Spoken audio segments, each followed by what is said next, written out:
Health Break is brought to you by the University of Arizona Medical Center.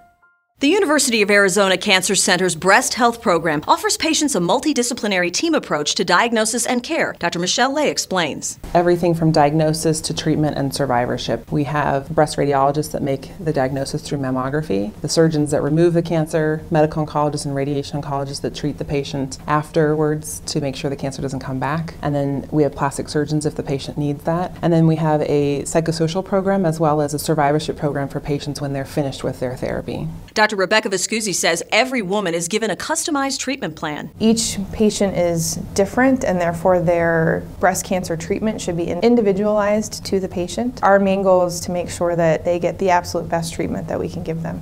To find out more, visit uahealth.com. For Health Break, I'm Beverly Herbert. Health Break was brought to you by the University of Arizona Medical Center.